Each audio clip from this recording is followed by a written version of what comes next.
ইফালে তেজপুৰত আৰক্ষীৰ জালত পৰিছে সন্দেহজনক একাংশ লোক। পশ্চিমবংগৰ পৰা বাছযোগে আহি অসমত প্ৰৱেশ কৰে একাংশ কোচবিহাৰ লোক। দুখন যাত্ৰীবাহী বাছেৰে কোচবিহাৰৰ পৰা আহিছিল এই লোকসকল। ইটাভাটাত শ্ৰমিক হিচাপে কাম কৰিবলৈ আহিছিল লোকসকল। তেজপুৰৰ জয়নাল নামৰ লোকজনৰ ভাটাত কাম কৰিবলৈ আহিছিল লোকসকলে।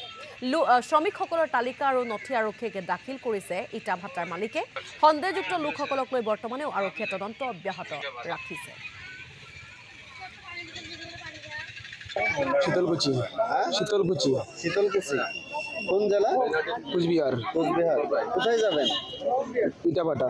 ইটাভাটা কোন জায়গায়? ইটাভাটা তেজপুর বাইপাস থেকে শিলাচক, হ্যাঁ, শিলাগুড়ি, শিলডাঙ্গা শিলডাঙ্গা শিলডাঙ্গা। ইটাভাটা কাম করতে। কোন ইটাভাটা? কি শিমুলগুড়ি নাকি? শিমুলগুড়ি। হ্যাঁ, কে নিয়ে আসছে আপনাদের? ওই সর্দার, ইটাভাটা সর্দার। নাম কি? সর্দারের নাম জয়নাল। জয়নাল। হ্যাঁ, ও জয়নাল কোন জায়গা? ওই শীতলকুচিতে বাড়ি। শীতলকুচিতে বাড়ি। কুচবিহারে বাড়ি? হ্যাঁ হ্যাঁ আপনারা কুচবিহার থেকে আসছেন? হ্যাঁ, আমার বাড়ি কুচবিহার থানা ওখানে। কুচবিহার থানা না, শীতলকুচি থানা। শীতলকুচি থানা। হ্যাঁ, শীতলকুচি থানা। মানে জেলা কি? জেলা কুচবিহার। জেলা কুচবিহার। হ্যাঁ, কতজন আসছেন?